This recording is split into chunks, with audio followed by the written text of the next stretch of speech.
It is April 24th, 2026.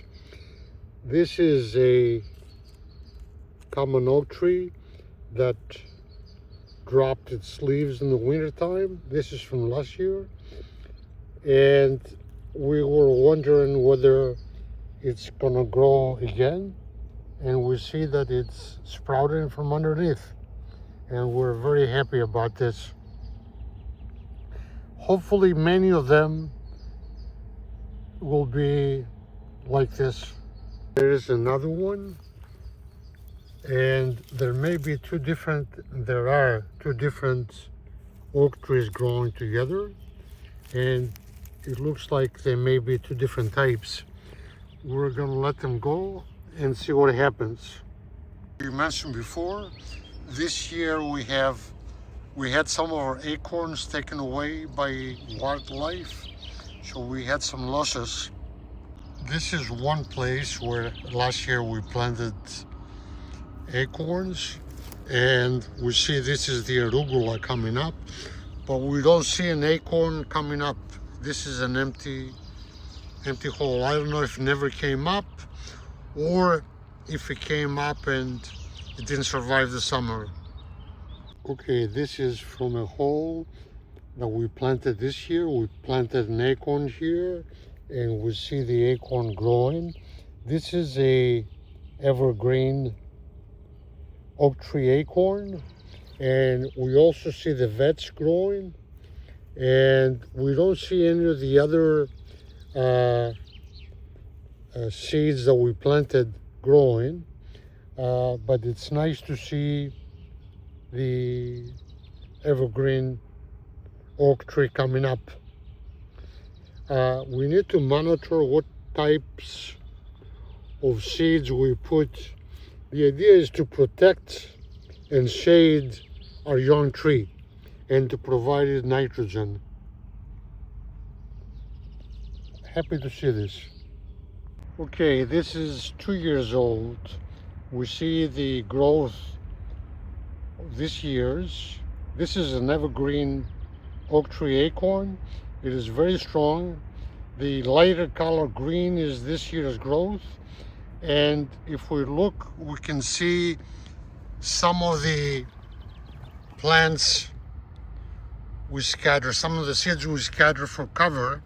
It's not enough of a cover, we need more cover, but this is the arugula plant, and I think we're going to incorporate the barley more often, but this is nice to see. One of the things that is going to play one of the variables we need to keep an eye on is whether some of the oak trees are better suited for this environment. If the common oak tree is better than the evergreen oak tree or the home oak tree. So we need to keep an eye on that and respond to it.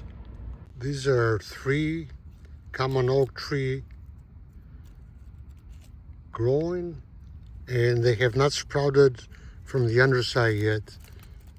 Hopefully it will. It remains to be seen. This is from last year or the year before. Okay, this is a new tree, oak tree, the evergreen oak tree, very strong coming up. And right next to it is from last year, the common oak tree. We see it has not sprouted yet, and we see it is covered with pine needles. I don't know whether some of these trees will be smothered by pine needles. If, however, we have trees like this, which are very vigorous, I don't think they'll be impacted by the pine needles. Overall, for this area here, which may be 1,000 square meters, I don't know what it is, our objective is to have an oak tree growing every 10 meters or 15 meters. That is our objective. In 3 or 4 or 5 years, we want to accomplish that. If we're not able to do that, we need to persist on it for a few years to see if it's doable. And the reason is that we want to apply this for the whole area here. We have a whole ecosystem, a whole forest around Thessaloniki with pine trees which are dying. They're not going to survive the fires and the drought. This is a young oak tree coming up from this year. I don't see the small seeds growing to protect it, but it's on the north side of this pine tree, so it will have protection. But we need to have small plants growing around it to help it grow better. Okay, this is an oak shrub growing. It looks like the oak tree, evergreen oak tree, but it is its cousin. And this is a low growing shrub. This is not what we're after. We're after the evergreen oak tree.